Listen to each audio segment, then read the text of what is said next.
Hello everyone, welcome to my YouTube channel Examination Specifications. So today we are going to study section 51 to section 52 of Indian Contract Act. See, basically these are covered under the topic of performance of reciprocal promises. So आज हम पढ़ते हैं section 51. क्या बोल रहा है section 51? Section 51 के according promisor not bound to perform unless reciprocal promisee ready and willing to perform. Means पहले इस सेक्शन में क्या लिखा है उसको पढ़ते हैं, then I will explain you people. Okay? 51 section बोलता है when a contract consists of reciprocal promises to be simultaneously performed, no promisor need perform his promise unless the promisee is ready and willing to perform his reciprocal promise. Now what do you mean by this section? अब ये section का मतलब क्या है? Now ये section बोलता क्या है? पहली बात, यहाँ पे reciprocal promise का मतलब क्या है? Reciprocal promise you have already studied in section 2F. You can check out my video. I have already covered up the interpretation clause of section 2. You can check out there in my playlist of Indian Contract Act 1872. ठीक है, तो 2F में defined है reciprocal promise. उसका मतलब है कि promises which form the consideration or part of the consideration for each other are called reciprocal promises. Means एक promise के बदले दूसरा promise यू कैन रेसिप्रोकल हो रहा है, मीन्स रेसिप्रोकेट कर रहे हो आप. Are you getting? ठीक है, तो इस सेक्शन में बोला गया है कि कुछ कॉन्ट्रैक्ट जो होते हैं these are consisted of reciprocal promise और promises which are to be performed simultaneously. Means वो प्रॉमिस आपको साथ साथ परफॉर्म करना है. In such case there is no such obligation on the promisor to perform his promise unless promisee is willing to perform his reciprocal promise.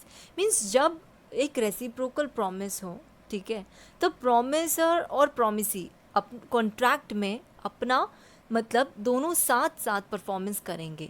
जैसे कि अगर हम इलस्ट्रेशन से इसको देखें, what this illustration is saying, let me tell you people by the illustration. A और B contract करते हैं कि A बोलता है कि वो अपने गुड्स को डिलीवर करेगा B को, और B बोलता है बदले में जब उसे गुड्स डिलीवर हो जाएंगे तो B will pay to A. ठीक है, अब जब तक A B को गुड्स डिलीवर नहीं कर देता B A को पे नहीं करेगा. अब A गुड्स B को डिलीवर नहीं करेगा जब तक B पे नहीं करेगा, और B A को पे नहीं करेगा जब तक A गुड्स को डिलीवर नहीं कर देता. मीन्स यहाँ पे क्या है? Reciprocal promises. मीन्स प्रोमिसर जो है ही is not obliged, promiser oblige नहीं है कि जब तक promisee is willing to perform his reciprocal, unless जब तक अपना प्रोमिसी अपना रेसिप्रोकल प्रोमिस को पूरा नहीं करता, प्रोमिसर जो है प्रोमिसी को गुड्स नहीं करेगा, गुड्स डिलीवर नहीं करेगा. ए बोल रहा है बी को कि वो उसे गुड्स तब डिलीवर करेगा जब बी उसे पेमेंट देगा.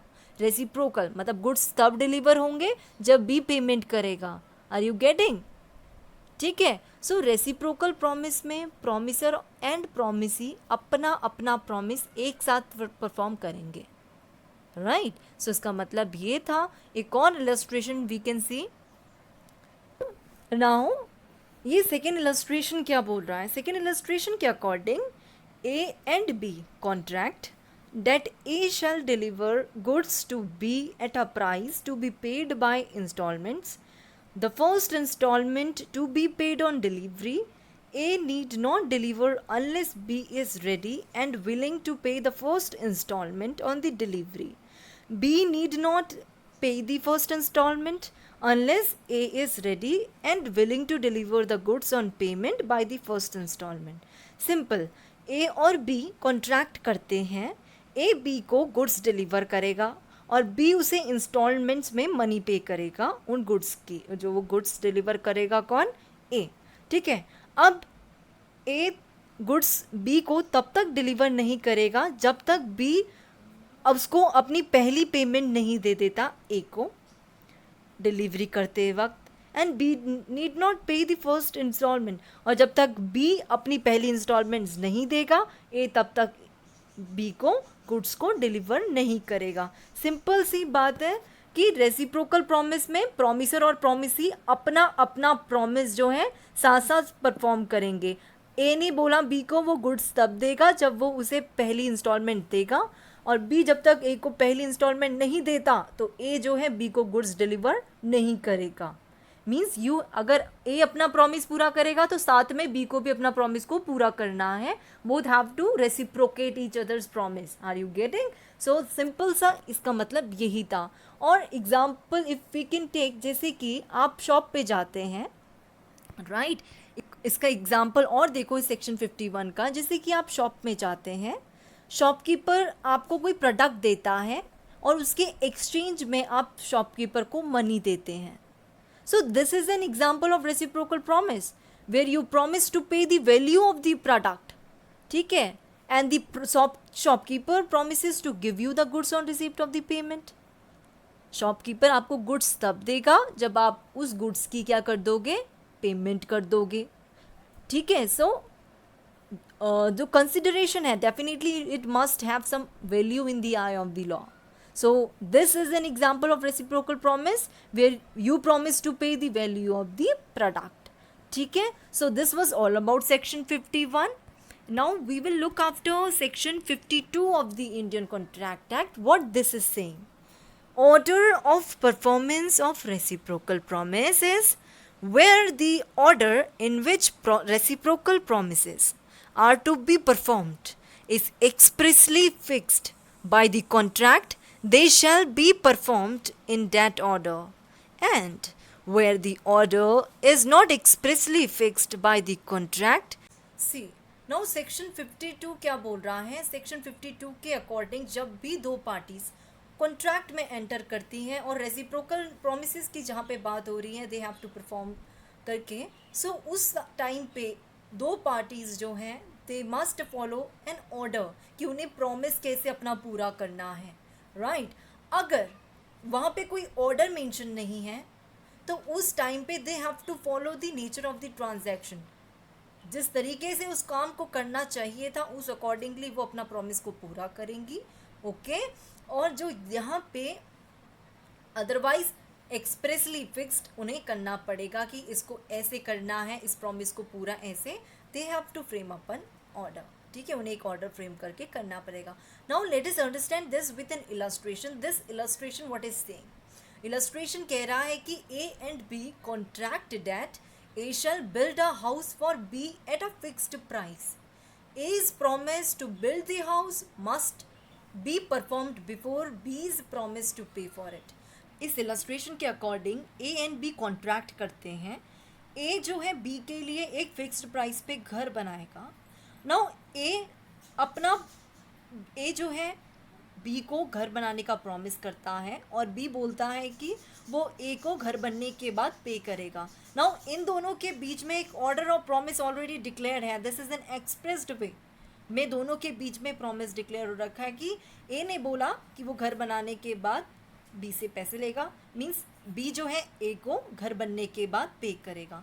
तो ये एक तरीके से एक्सप्रेसली दोनों के बीच में एक ऑर्डर डिसाइडेड है रेसिप्रोकल प्रॉमिस को पूरा करने का। Are you getting? So this was all about illustration A. Now second illustration क्या बोल रहा है कि A and B contract that A shall make over his stock in trade to B at a fixed price, and B promises to give security for the payment of the money. A's promise need not to be performed until the security is given, for the nature of the transaction requires that A should have security before he delivers up his stock. इस illustration के according A और B दोनों आपस में contract करते हैं। B बोलता है ए से कि वो सिक्योरिटी देता है अपनी पेमेंट की, कि वो सिक्योरिटी देगा पेमेंट करने की, मनी की। नाउ ए प्रॉमिस करता है इस इलस्ट्रेशन के अकॉर्डिंग ए और बी एक कॉन्ट्रैक्ट करते हैं जिसमें बी प्रॉमिस करता है कि वो सिक्योरिटी देगा मनी की, कि वो उसे पेमेंट तो कर देगा बट उस पेमेंट की वो सिक्योरिटी देगा पहले। तो ए यहाँ पे पहले इस इलस्ट्रेशन के अकॉर्डिंग यहाँ पे बी पहले अपना प्रॉमिस पूरा करेगा और फिर मीन्स पहले बी अपना प्रॉमिस को पूरा करेगा, ए को पहले सिक्योरिटी देगा कि वो अपनी मनी को, आपको मैं अपना सिक्योरिटी दे रहा हूँ, आप ए मुझे गुड्स डिलीवर कर दो। तो यहाँ पे ए जो है गुड्स तभी डिलीवर करेगा बी को जब पहले बी जो है सिक्योरिटी दे दे किसको, ए को। ठीक है, तो यहाँ पे पहले कौन अपना प्रॉमिस करेगा, बी। तो यहाँ पे they have to fulfil the order of the promise. तो उसी रेसिप्रोकल प्रॉमिस के अकॉर्डिंग दोनों ही अपना प्रॉमिस को पूरा करेंगे। ठीक है, so this was all about section 52। तो 52 बोलता है कि एक ऑर्डर को फॉलो करना है आपको जब भी आप प्रॉमिस करते हो। ठीक है, रेसिप्रोकल प्रॉमिस करते हो तो पार्टीज जो है they must agree upon the order in which that promise must be perform, कि उसके अकॉर्डिंगली उन्हें प्रॉमिस को पूरा करना है। सो एक order of performance of reciprocal promises perform करने के लिए पार्टीज़ को क्या करना चाहिए, एक प्रॉपर ऑर्डर फॉलो करना चाहिए। अगर वहाँ पे कोई ऐसा ऑर्डर नहीं है so they have to follow the nature of the transaction, उस बिजनेस को कैरी करने के लिए जिस अकॉर्डिंगली इसको पूरा करना होता है प्रॉमिस को, they have to follow that process. ठीक है, so this was all about section 51 and 52 of the Indian contract Act 1872। Must like and subscribe my YouTube channel and kindly see other videos related to Indian Contract Act 1872. I have already uploaded in my playlist of this. Kindly watch it and thank you so much.